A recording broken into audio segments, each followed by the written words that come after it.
देखो, इस टॉपिक में हम बात करने वाले हैं कॉन्स्टिट्यूशन लिविंग डॉक्यूमेंट। ऑल्दो हमारा पूरा चैप्टर ही इसी से डील करता है कि हम कैसे कह सकते हैं कि हमारा कॉन्स्टिट्यूशन जो है वो एक लिविंग डॉक्यूमेंट है। The answer to the question is that because our constitution is evolving, it is growing with the passage of time, and it is all set to accept the changes. That's the reason that we can call our constitution a living document. और किसी भी constitution की ये एक unique feature हो सकता है अगर उसमें अडेप्टेबिलिटी हो और उसमें ये पॉसिबिलिटी हो कि उसको चेंज किया जा सकता है, तो वो कॉन्स्टिट्यूशन कभी भी ऑब्सलीट नहीं होगा, बेकार नहीं होगा। ठीक है, तो अगर हम पिछले 70 सालों का सिचुएशन देखें तो उसमें बड़े सारे अप्स एंड डाउन्स हमारे पॉलिटिकल सिस्टम ने देखे, लेकिन हमारा कॉन्स्टिट्यूशन फिर भी सरवाइव कर गया। उसका रीज़न क्या था कि हमारे कॉन्स्टिट्यूशन में अडेप्टेबिलिटी है, उसमें सिचुएशंस के अकॉर्डिंग सोशो पॉलिटिकल कंडीशन जिस तरह से चेंज होती हैं उसके हिसाब से चेंज होने की कैपेसिटी थी। ठीक है, अगर हम बात करें, देखो, what we have made a brief reference to some of these in the chapter already in terms of constitutional legal issues. The most serious question that came up again and again in 1950 was about the supremacy of the parliament. एक जो बड़ी controversy बार बार हुई वो थी कि parliament supremacy को लेकर। ठीक है, कि क्या पार्लियामेंट सुप्रीम है। In a parliamentary democracy the parliament represent the people and therefore it is elected expected to have an upper hand over both an executive and judiciary. ठीक है, क्योंकि पार्लियामेंट्री फॉर्म ऑफ गवर्नमेंट में नाम ही parliament से derive है, that means parliament के पास एक upper hand है। उसका रीजन क्या है? क्योंकि यहाँ पर पार्लियामेंट में इलेक्टेड बॉडी है जिसमें लोगों के रिप्रेजेंटेटिव होते हैं, तो एक बड़ा नॉर्मल सी बात है कि इसका जो है वो एक अपर हैंड होगा as compared to executive and judiciary. But at the same time अगर हम हमारे कॉन्स्टिट्यूशन का टेक्स्ट देखें तो कॉन्स्टिट्यूशन कहता है वो puts a limit on the powers of the supremacy of the parliament. Therefore, the supremacy of the parliament has to operate within the framework of the constitution. And democracy is not only about votes and people's representation, it is also about principle of rule of law. ये भी कह सकते हैं, बड़ी important बात है। Democracy का मतलब सिर्फ ये नहीं है कि वहां पर लोग अपने रिप्रेजेंटेटिव को चुनते हैं, बट डेमोक्रेसी का मतलब ये भी है कि यहाँ पर या किसी उस कंट्री में रूल ऑफ लॉ है, मतलब सबसे ज्यादा सुप्रीम पावरफुल जो है वो लॉ है, लॉ से ऊपर कोई भी नहीं है। Democracy is also about developing institutions and working through this institution. All the political institution must be responsible to the people and maintain a balance with each other. और डेमोक्रेसी एक way of life है जिसमें जो हमारी अलग अलग institutions हैं with in the political setup वो या सिस्टम, वो कैसे काम करती हैं और क्या वो इफेक्टिवली काम कर पा रही हैं, रिस्पॉन्सिबली काम कर पा रही हैं। अगर वो रिस्पॉन्सिबली काम कर रही हैं तो वो तीनों के बीच में बैलेंस जो है वो बना रहेगा। That is also about democracy. So अगर हम बात करें जुडिशरी के कंट्रीब्यूशन की, देखिए कई बार जो हमारी कंट्रोवर्सीज हुई between judiciary and the parliament thought that it had the power and responsibility to make laws for furthering the interest of the poor, backward and the needy. The judiciary insisted that all this has to take place within the framework provided by the constitution and pro-poor people measures should not bypass legal procedures. देखिए जब भी controversy हुई तो उसमें parliament ने ये जिम्मेवारी उठाई कि उनका काम है कि जो पुअर हैं, जो बैकवर्ड हैं, जो ज़रूरतमंद है, उनकी ज़रूरतों के लिए लॉज बनाए जाएं और उसके लिए कॉन्स्टिट्यूशन को अमेंड करने की ज़रूरत हो सकती है।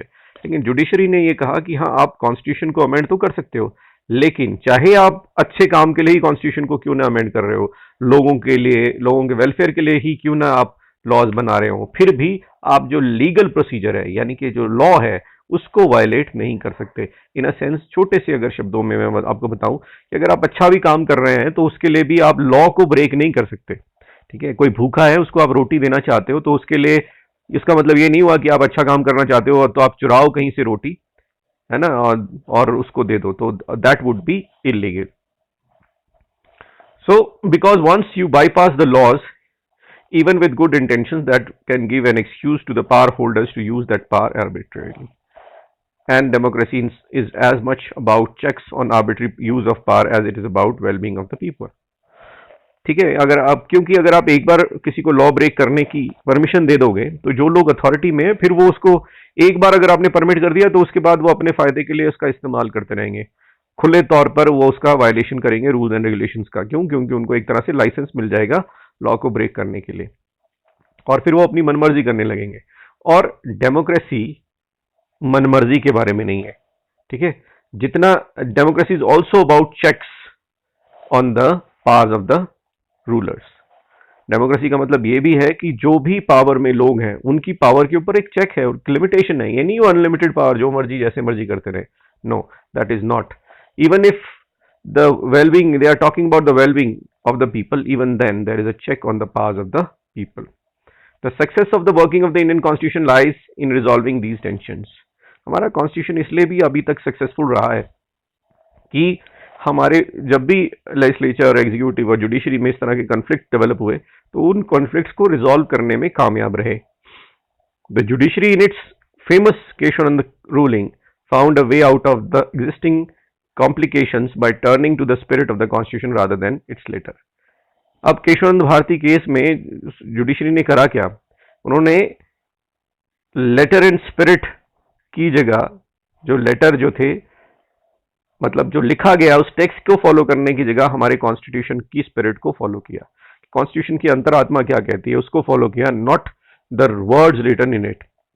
और इसीलिए वो landmark judgement I of the basic structure of the constitution. If you read the constitution, you will not find any mention of the basic structure, right? Nowhere does the constitution say that such and such are part of the basic structure. In this sense, the basic structure theory is invention of the judiciary.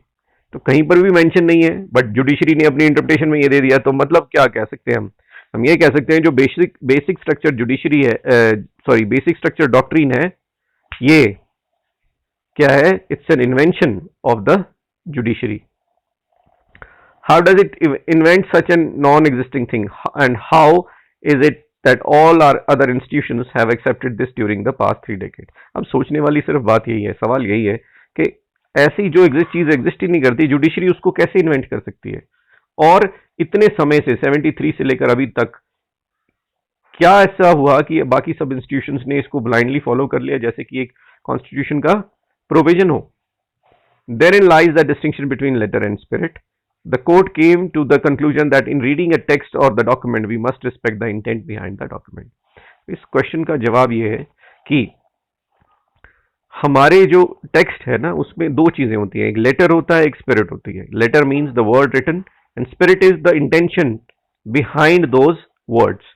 तो court इस conclusion पे पहुंचा कि जब हम किसी text को पढ़ते हैं या इस कॉन्स्टिट्यूशन के टेक्स्ट को पढ़ते हैं तो लेटर से ज्यादा इंपॉर्टेंट उसकी स्पिरिट है, मतलब उसके पीछे इंटेंशन क्या थी वो लिखने की, या वो क्या कहने की कोशिश कर रहे हैं, that is more important.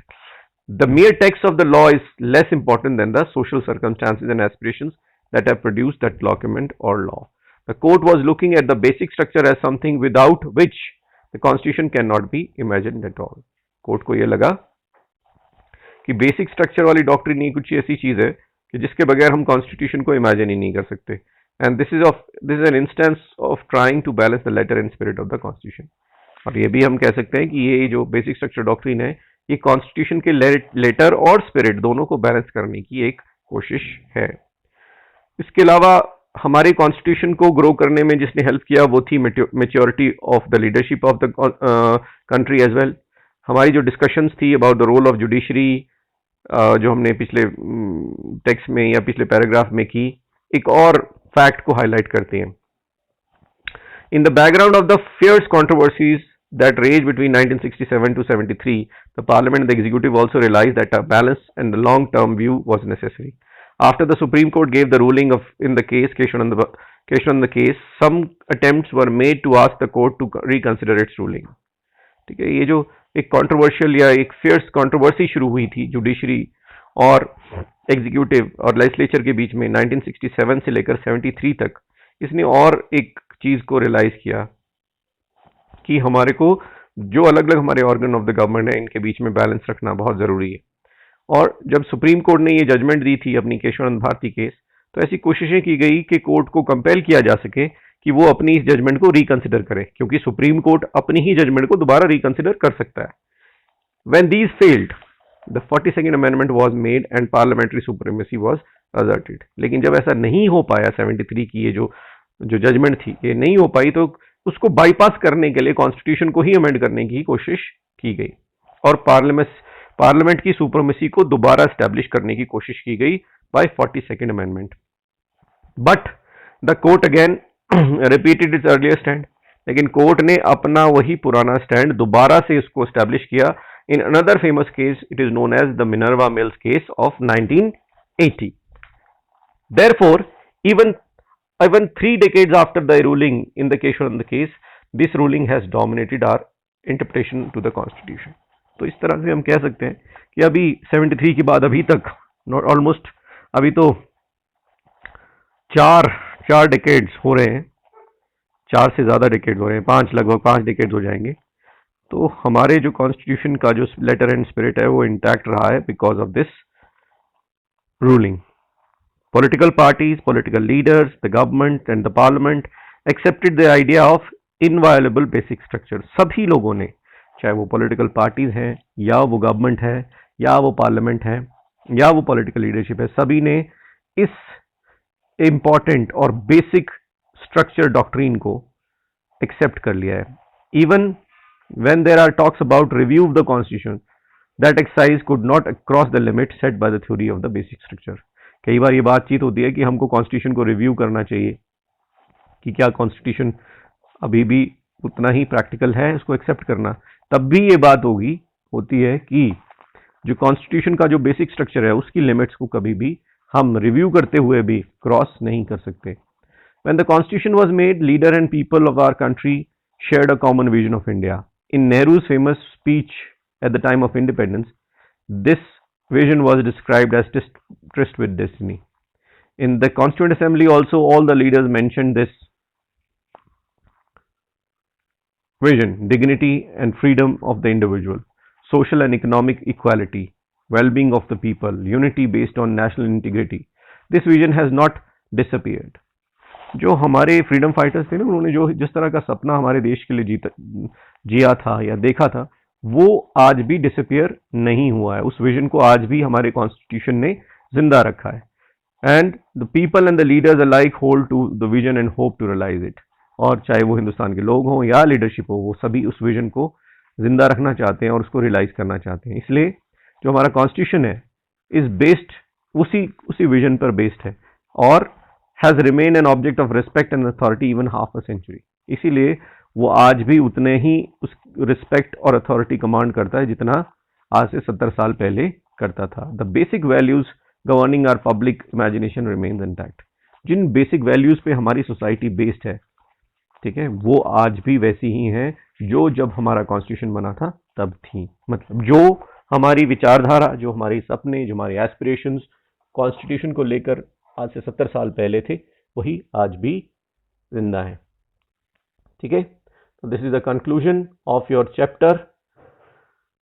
And if we talk about the conclusion of the chapter, we can say that अभी भी कई डिबेट्स होती हैं कि हमारे कॉन्स्टिट्यूशन में क्या है क्या नहीं, बट एक बड़ा लैंडमार्क डिसीजन जो था उसने सब क्लियर कर दिया कि जो बेसिक स्ट्रक्चर है वो जुडिशरी डिसाइड करेगी और कोई डिसाइड नहीं करेगा. ठीक है, and we must remember that politics in our democracy is necessary full of debates and differences. और ये जो डिबेट्स और डिस्कशन होती है ना, ये एक्चुअली डेमोक्रेसी का असेंस है. अगर कहीं डिबेट्स और डिस्कशन नहीं हो रही, that means that is not democracy, because democracy gives right to freedom of expression. आपको अपनी बात कहने की आज़ादी देती है डेमोक्रेसी. तो जब आप अपनी बात ही नहीं कह सकते तो वो डेमोक्रेसी कैसी हुई? ठीक है, this is a sign of diversity, liveliness and openness of our democracy. Democracy welcomes debates. At the same time, our political parties and leadership have shown maturity in setting limits to these debates. हमारी political leadership ने भी थोड़ी सी maturity दिखाई है कि उस limit को उसकी लिमिट सेट कर दी है. Because politics is also about compromises and give and take. ठीक है, पॉलिटिक्स का मतलब ही क्या है फिर? Compromises and give and take. Extreme positions जो होती हैं वो थ्योरेटिकली ठीक हो सकती हैं, लेकिन और आइडियोलॉजिकली अट्रैक्टिव हो सकती हैं, लेकिन प्रैक्टिकली ऐसा पॉसिबल नहीं होता. Only then democratic politics becomes possible.